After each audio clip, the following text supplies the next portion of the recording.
Amarnath, Sister Nivedita. It was in the course of an open-air meal in the Mughal gardens at Achabal that the Swamiji suddenly announced that he would go to Amarnath with pilgrims. অমরনাথে যাবেন স্বামীজি অন্যান্য তীর্থযাত্রীদের সাথে। তার সাথে কাকে নিয়ে যাবেন? তিনি সিস্টার নিবেদিতাকে নিয়ে যাবেন। তাতে সমস্ত পিলগ্রিমসরা, সমস্ত তীর্থযাত্রীরা খুব খুশি হয়েছিলেন। এখান থেকে প্রশ্ন আছে, what did Swamiji suddenly announce? হঠাৎ করে স্বামীজি কী ঘোষণা করেছিলেন? Swamiji suddenly announce that he would go to Amarnath and take his daughter Nivedita. তার কন্যা নিবেদিতাকে নিয়ে যাবেন। কোথায় তিনি ঘোষণা করেছিলেন? মুঘল গার্ডেন সেট আচ্ছা বলে ঘোষণা করেছিলেন। হোয়েন, কখন নিয়ে যাবেন, কখন কথা ঘোষণা করেছিলেন? In the course of an open air meal, যখন সবাই খাওয়া দাওয়া করছিল তখনই বোঝায়। হি টুক দ্য পিলগ্রিম, তিনি তীর্থযাত্রীদেরকে নিয়ে যাবেন। দ্য পার্টি ওয়াজ লিটিল, পার্টিটা কী হবে, কেমন হবে? পার্টিটা ছোট হবে। দ্য পিলগ্রিমস ডিলাইটেড অ্যান্ড কনগ্র্যাচুলেটেড হিম, এবং সমস্ত পিলগ্রিমসরা অভিবাদন জানিয়েছিল এবং আনন্দও হয়েছিল তারা এই সিদ্ধান্তের জন্য। The fortunate member was sister Nivedita, সব থেকে ভাগ্যবান সদস্য হলেন sister Nivedita. The pilgrims did not show any obstacle in the way of sister Nivedita, sister Nivedita যাওয়ার পথে কোনো তীর্থযাত্রী কোনো বাধা প্রদর্শন করেননি। Who was in charge of the journey, এই অভিযানের কে দায়িত্বে ছিলেন? দ্য স্টেট অফিসার, একজন স্টেট অফিসার ছিলেন। The preparation of their journey started for, এই জার্নিটার প্রিপারেশনটা কী জন্য শুরু হয়েছিল? ফর এ ইউনিক এক্সপিরিয়েন্স, একটা অতুলনীয়, একটা অন্য ধরনের একটা অভিজ্ঞতা লাভের জন্য। Kashmir seem to be full of pilgrims, কাশ্মীরটা তখন কী হবে? সেই সময়ে তীর্থযাত্রীতে ভরে উঠেছিল, মনে হয় যে তীর্থযাত্রী ভরে উঠবে। The return to Islamabad and to their boats, তাহলে তারা এই জন্য কী করলেন? কাশ্মীর যাওয়ার জন্য তারা সবাই ইসলামাবাদে ফিরে এলেন এবং তাদের বোটে ফিরে এলেন, নৌকাতে। হোয়াই ডিড দে রিটার্ন, কেন তারা ফিরেছিলেন? ফর ফাইনাল অ্যারেঞ্জমেন্ট, সম্পূর্ণ অ্যারেঞ্জমেন্ট করার জন্য, আয়োজন করতে হবে যে যাওয়ার জন্য যেসব প্রস্তুতি নেওয়া দরকার। What did they see everywhere, প্রত্যেকে তারা কী দেখেছিল সেখানে? মার্চ অফ গ্যাদারিং হোস্টস, দলবদ্ধ তীর্থযাত্রীদের মিছিল দেখেছিল। হাউ ওয়াজ দ্য মার্চ, মিছিলটা কেমন ছিল? কোয়াইট ডার্লি কোয়াইট অর্ডারলি, সুশৃঙ্খলভাবে ছিল, শান্ত ছিল এবং পিকচারের ছবির মতো ছিল। How many people encamped in a field, কত লোক সেখানে ক্যাম্প করেছিল? 2 or 3,000 পিপুল, 2 থেকে 300 লোক সেখানে ক্যাম্প করেছিল। হোয়েন ডিড, তাহলে যারা তীর্থযাত্রী যায় তাদের কী বলা হয়? পিলগ্রিমস বলা হয়। হোয়েন ডিড দে লিভ, কখন তারা চলে গিয়েছিল? বিফোর ডন, সকাল হওয়ার পূর্বে চলে গিয়েছিল। নেক্সট, হাউ ডিড, যাকে এবার প্রত্যুষ বলা হয়, ডন মানে প্রত্যুষ। হাউ ডিড দে লিভ, কীভাবে তারা ত্যাগ করেছিল? With no trace of occupation, তাদের কোনো রূপ, তারা যে জন্য ওখানে ছিল তার কোনো চিহ্ন রাখেন, শুধু কী পড়েছিল ওখানে? ছাই পড়েছিল। তারা যে ওখানে অতক্ষণ জীবনযাপন করেছে, তাঁবু খাটিয়েছিল, ওখানে কিছুই ছিল না, শুধু চিহ্ন ছিল রান্না করার ছাইগুলো। হোয়াট ডিড দে ক্যারি, তারা কী বহন করেছিল? যেন একটা বাজার বহন করেছিল, বাজারে সেখানে সব কিছু কিনতে পারছিল, যা যা সবার দরকার। নেক্সট আছে ইট ওয়াজ ইনস্টিংটিভ, এটা খুব তাদের সহজাত হয়ে গিয়েছিল। ওয়ান কুড বাই, একজন কী কী কিনতে পারতো? ড্রাইড ফুড, শুকনো ফল, মিল্ক, ডাল, রাইস, এগুলো ইত্যাদি কিনতে পারতো। দেয়ার ওয়াজ এ টেন্ট, কাদের একটা টেন্ট ছিল? এছাড়াও কার টেন্ট ছিল? তহসিলদার যিনি রাজস্ব আদায় করেন। ওয়ান সাইড, জমি রাজস্ব সংগ্রহ করেন। ওয়ান সাইড মানে একদিকে, টেন্ট অফ স্বামীজি, একদিকে স্বামীজির টেন্ট ছিলেন, আর অন্যদিকে আদার সাইডে কী ছিল? Tent of sister Nivedita, sister নিবেদিতার তাঁবু ছিল। অ্যাডভান্টেজ কী সুবিধা পেয়েছিল? Spot for the lighting of evening fire, এই সন্ধ্যাবেলা যে আগুন জ্বলবে তার আলোতে এরা একটা সেই জায়গাতে সবাই আলোকিত থাকবে, সেখানে বিভিন্ন রকম কথাবার্তা সবাই বলবে এবং সেটা একটা সোশ্যাল সেন্টার হবে, সামাজিক কেন্দ্র হিসেবে পরিণত হবে, এমন একটা জায়গায় তারা ছিল।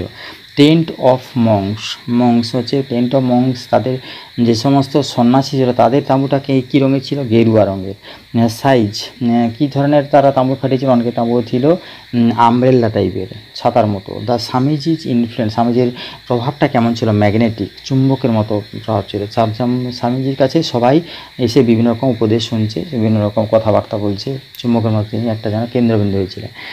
লার্ন পিলগ্রিমস গ্যাদার, শিক্ষিত পিলগ্রিমরা মানে তীর্থযাত্রীরা গ্যাদার জড়ো হয়েছিল অ্যারাউন্ড স্বামীজির চারধারে জড়ো হয়েছিল। কোথায় জড়ো হয়েছিল? স্বামীজির চারধারে। দে ফিল্ড হিজ টেন্ট, মানে তারা তাদের তাঁবুকে ভর্তি করে দিয়েছিল। অ্যাবজর্বড ইন কনভারসেশন, তারা তাদের কথাবার্তায় ডুবে গিয়েছিল। দে টকড অ্যাবাউট, তারা কী সম্বন্ধে কথা বলেছিল? শিব সম্বন্ধে কথা বলেছিল। The foreigners were mean no difference between swadesh and videsh. এখানে ফরেনার্স বলতে বলা হয়েছে যে বিদেশিরাও কিন্তু মানুষ, তাদের মধ্যে কোনো দিন স্বদেশী বা স্বদেশ বা বিদেশ বলে তাদের মধ্যে ভাগ করা উচিত নয়। দে ডিড নট আন্ডারস্ট্যান্ড, তারা কি বুঝতে পারেনি? স্বামীজির লাভ অ্যান্ড সিম্প্যাথি ফর মোহামেডানস, মুসলিমদের প্রতি স্বামীজির ভালোবাসা এবং সহানুভূতির কথা তারা বুঝতে পারেনি। Hindu and Mohammedans are not rival elements, এবং তিনি এটাই বুঝাচ্ছিলেন, স্বামীজি বলছিলেন যে হিন্দু মুসলিম এরা কোনো পরস্পর কিন্তু শত্রুতার কোনো ব্যাপার নয়, পরস্পরই ভাই ভাই, পরস্পরের সবাই কিন্তু মিলেমিশে একসাথে থাকতে হবে। The soil of Punjab was drenched with blood for the faith, যে যার বিশ্বাসের জন্য, সে বিশ্বাসের বশবর্তী হয়ে পাঞ্জাবের মাটিকে তারা কি রক্তের প্লাবিত করে দিয়েছিল। অর্থোডক্সি, যারা ধর্মীয় গোড়ামি, তাদের অর্থোডক্সি বলা হয় বেস্ট ট্রু কনজারভেশন, কোনো একটা সংরক্ষণের প্রতি তারা বিশ্বাসী। স্বামীজি বিলং টু অ্যানাক্রনিজম মানে কি? তিনি ভবিষ্যৎ প্রজন্মের অফ দ্য ফিউচার, আমি সবসময় ভবিষ্যতের কথা ভেবে ভবিষ্যতের অন্তর্ভুক্ত ছিল, ভবিষ্যৎ প্রজন্মের অন্তর্ভুক্ত ছিলেন। হি এক্সপ্রেস, তিনি ব্যাখ্যা করেছেন, প্রকাশ করেছেন লাভ ফর ব্রেথরেন, ভাতৃস্থানীয়দের প্রতি ভালোবাসা তিনি ব্যক্ত করেছিলেন। তিনি বলেছিলেন যে সবাই ভাই ভাই। Main principles were based on force বেহেমিজম, মেন প্রধান নীতিটা কী ছিল বা নির্ভরশীল ছিল? ফোর্স মানে শক্তির উপরে এবং দৃঢ়তার উপরে, এটাই ছিল প্রধান নীতি।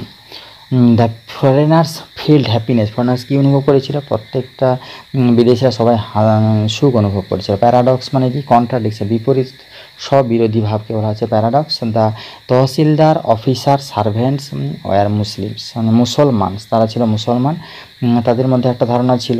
এবার এদিকে এদের মধ্যে স্বামীজির মধ্যে একটা হিন্দু ধারণা আছে, তাহলে তারা কিন্তু সেই দুটো ধারণাকে একত্রিত করার জন্য, হিন্দু মুসলমানকে একত্রিত করার জন্যই কিন্তু এখানে একটা সেই ধরনের প্রশ্নে আসা হয়েছে। এভরিবডি এন্টার দ্য কেভ, প্রত্যেকেই কিন্তু ওই গুহার মধ্যে প্রবেশ করেছিল উইথে দ্য হিন্দু ওয়ার্শিপার্স, মানে হিন্দু উপাসনাকারীদেরকে নিয়ে তারা কিন্তু প্রত্যেকেই গুহার মধ্যে প্রবেশ করেছিল। কাদেরকে নিয়ে প্রবেশ করেছিল? হিন্দু প্রবেশকারীদের। তহসিলদার বিকেম ডিসিপ্লি অফ স্বামীজির কে শিষ্য হয়েছিল? স্বামীজির শিষ্য হয়েছিল তহসিলদার। লিভিং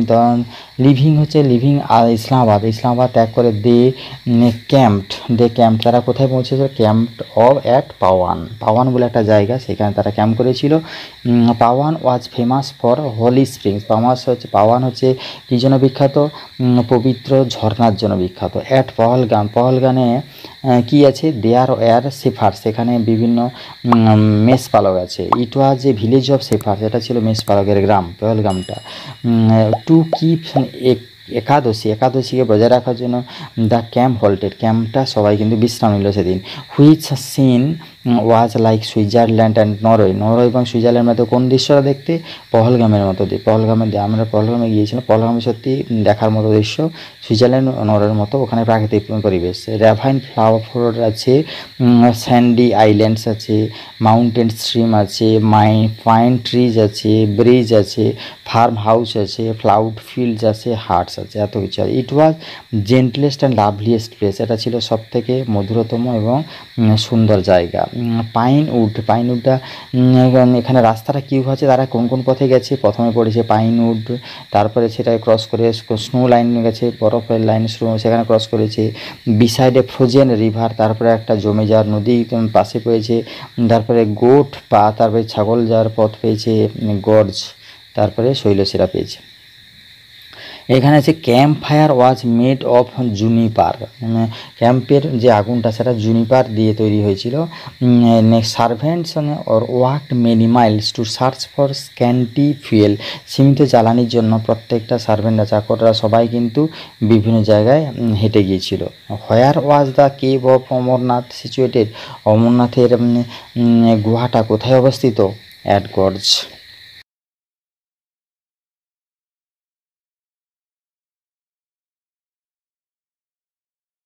এখানে বলছে দ্য গ্রেট আইস লিঙ্গম, এবং এখানে বলছে মহান বরফের যে একটা লিঙ্গের বরফের লিঙ্গ শিবলিঙ্গটা সোন ইন দ্য কেভ অমরনাথের গুহার মধ্যে সেটা দেখা যাচ্ছিল। The snow peaks were cover with snow, যে উপরের স্নো পিক্সটা যেখানে বরফ জমে আছে পা একদম শিখরে, সেই শিখরটা ওয়ার কভার উইথ হোয়াইট ভেল, সাদা গুণ্ঠনে, সাদা অবগুণ্ঠনে যেন ঢাকা, সবসময় পাহাড়ের উপরগুলো দেখা যায় সাদা অবগুণ্ঠনে ঢাকা। How did they reach at Amarnath, তারা কীভাবে অমরনাথে পৌঁছেছিল? দে ক্রসড স্নো পিক্স, তারা বরফের চূড়াকে ক্রস করেছিল এবং রিচড অমরনাথ, এবং অমরনাথে পৌঁছেছিল। প্রেজেন্স অফ গড, ভগবানের উপস্থিতি কোথায় পাওয়া যায়? অ্যাট অমরনাথ, অমরনাথে ভগবানের উপস্থিতি পাওয়া যায়। রুলস অফ পিলগ্রিমেজের যে তীর্থযাত্রার নিয়মটা কি? হি টোল্ড হিম বিডস, জপমালা বলতে হবে, জপ করতে হবে, কেপ্ট ফাস্ট, এবং উপবাস করতে হবে, বেথ ইন দ্য রিভার, নদীতে স্নান করতে হবে। এগুলো হচ্ছে রিচুয়াল, জপমালা জপো আর উপবাস করো এবং স্নান করো।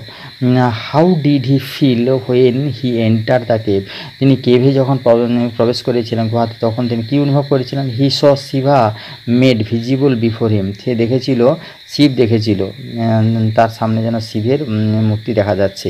হি রিসিভ, তিনি কী লাভ করেছিলেন? দ্য গিফট অফ অমর, অমর এই উপহারটা সেখান থেকে তিনি লাভ করেছিলেন, ফ্রম শিবা, শিবের কাছ থেকে অমরত্ব তিনি লাভ করেছিলেন।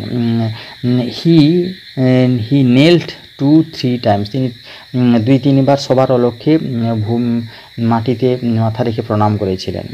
হিজ ডিফিটেড আইডিয়া, তার পরাস্ত হওয়া আইডিয়াটা কী ছিল? Was that he would meet with death in a Shiva temple, তার শিবি টেম্পলেই মনে হয় তার মৃত্যু হবে, এটাই সে আগে ধারণা করেছে। এই ধারণা ভুল বলে প্রমাণিত, কারণ সে অমরত্ব লাভ, অমরত্ব গিফট এখানে পেয়েছে। Next Amarnath is remarkable for its simplicity closeness of to nature, অমরনাথরা কী জন্য বিখ্যাত, স্মরণীয়? তার সরলতা এবং প্রকৃতির নিকটের জন্য এটা উল্লেখযোগ্য। The pilgrimage reach the peak, এবং তীর্থযাত্রীরা সবাই কি এবং উচ্চ শিখরে তারা পৌঁছেছিল। অন ডে অফ রাখি বন্ধনের দিনে, এটাই তারা রাখি বন্ধনের দিনেই তারা এই সমস্ত তীর্থযাত্রীরা এই চূড়াতে পৌঁছেছিল। Their wrist were tied with red yellow threads, লাল এবং হলুদ সুতায় তাদের কবজিতে বাঁধা ছিল। Sacrament refers to Rakhi Bandhan, এখানে এই চিরাচরিত অনুষ্ঠানটাকে বলা হয়েছে, কোন অনুষ্ঠানের কথা বলা হয়েছে? রাখি বন্ধনকে বলা হয়েছে। They rested beside the stream on boulders, তারা বড় বড় পাথরের গুঁড়ির উপরে বসেছিল, সেখানে পাশে বসেছিল এবং সেখানে ছোট নদী বয়ে যাচ্ছে। দ্য শেফার্স হ্যাড কাম আপন মহাদেবের কাছ থেকে যেন মহাদেবের কাছ থেকে এই মেষপালকরা এসেছিল। নেক্সট আছে মহাদেবের সাথে তার দেখা হয়েছিল। They had lost their flocks on summer day, তারা কবে তারা এই তাদের এগুলোকে হারিয়ে ফেলেছিল? কোনো গ্রীষ্মের দিনে। হোয়াট স্টার্টলড হিম, কি তাকে বিব্রত করে? The purity and whiteness of the ice pillar, বরফের পিলারের পবিত্রতা এবং সাদা ব্যাপারটা সবাইকে অভিভূত করে, যে সাদা এবং বরফের চূড়ার মতো এই অমরনাথের শিবলিঙ্গটা। The cavern revealed to him, এখানে গুহার মধ্যে কী প্রকাশে? অ্যাজ দ্য সিক্রেট অফ কৈলাসের সব যাবতীয় গোপনের জন্য প্রকাশ পাচ্ছে এই গুহার মধ্যে। How did he cherish for the rest of his life, তিনি তার অবসর জীবন কী আশা করেছিলেন? স্বামী চেরিশড দ্য মেমোরি, কী লালন পালন করতেন অবসর সময়? Swamiji cherished the memory of how he had entered a mountain, তিনি কীভাবে একটা পাহাড়ের মধ্যে প্রবেশ করেছিলেন। Cave mountain cave and come face to face there with lord himself. তিনি কীভাবে ভগবানের সামনে প্রভুর সামনে মুখোমুখি হলেন সেটাই তিনি সবসময় মনে করতেন। আচ্ছা, the soil of Punjab was flooded for faith. বিশ্বাসের জন্য কিন্তু বিশ্বাসে বশবর্তী হয়ে পাঞ্জাব মাটি রক্তাক্ত হয়েছিল, প্লাবিত হয়েছিল। আদার ওয়ার্ল্ডলিনেস মিনস অন্যান্য অপার্থিব